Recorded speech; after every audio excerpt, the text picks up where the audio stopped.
Edward Takes a Stand. Written by Richard Jordan. The yard at Edward Station is very busy all the time, with trucks moving out nearly as soon as they are brought in. Sometimes trucks are boarded in the yard until they are needed. One day, some cattle trucks were brought to be boarded in the yard until the cows from the pasture would need to be taken into the village on market day. Cattle trucks were known for being some of the most pleasant trucks of all. But the leader of these trucks, I'm afraid, was not pleasant at all.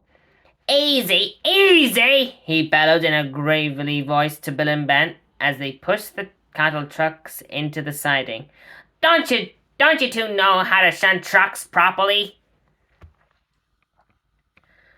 Bill and Ben were embarrassed. "We're only doing what we're told," they began. "Well, you're not doing it very well, are ya? Besides, this siding is cold and damp. Why not move me over there in the warm sun?"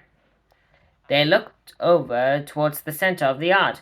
"We can't move you there. You'd be in the way of the turntable." The irritable cattle truck sighed. "I don't care about your turntable. Move me there at once."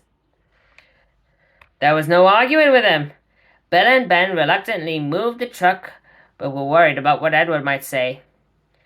"That's better," said the cattle truck, and looking at Bill and Ben, he barked, "Off with ya!" Later that afternoon, Edward was on his way home with a heavy train. It had been a busy day, and he was looking forward to a nice rest. After setting down his trucks, he was frustrated to find the cattle truck blocking his approach to the turntable. "What are you doing here?" Edward asked. The cattle truck frowned. "I'm enjoying the nice warm sun. You silly engines need to leave well enough alone." Nearby, Bill and Ben stood as if the cattle truck had been addressing them.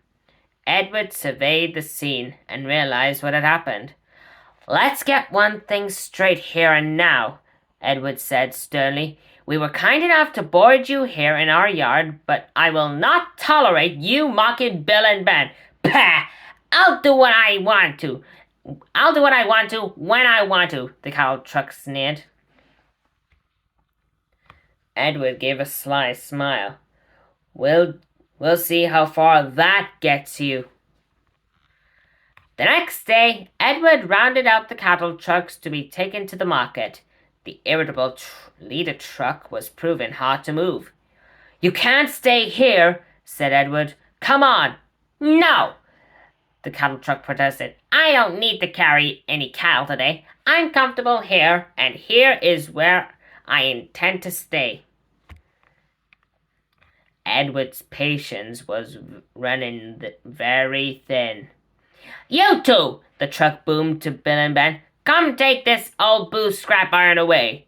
Then it happened. Before he realized it, Edward surged forward and bumped the cattle truck so hard it rolled and fell into the turntable well. Bill and Ben broke out into a chorus of laughter at the sight. "There's one thing you must learn," Bill said, and that's that you don't make Edward cross." "Yes," Ben chuckled. "He's old, but he still has a lot of fire left in him." The fat controller didn't think it was very funny. "I'm surprised at you, Edward. I've a right mind to punish all three of you," he said. The three engines exchanged nervous glances. "However, Bill and Ben told me that this truck was something of a bully. I do not approve of your methods, Edward, but I know that you are only looking after the twins' welfare, and that is a mark of a really useful engine." Edward smiled. That evening, after Edward returned from the village, Bill and Ben thanked him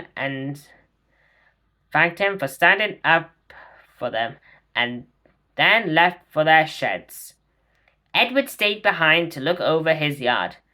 As he moved among the sidings, the trucks chattered to each other, giving a warning that they might end up in the turntable well if they did not behave.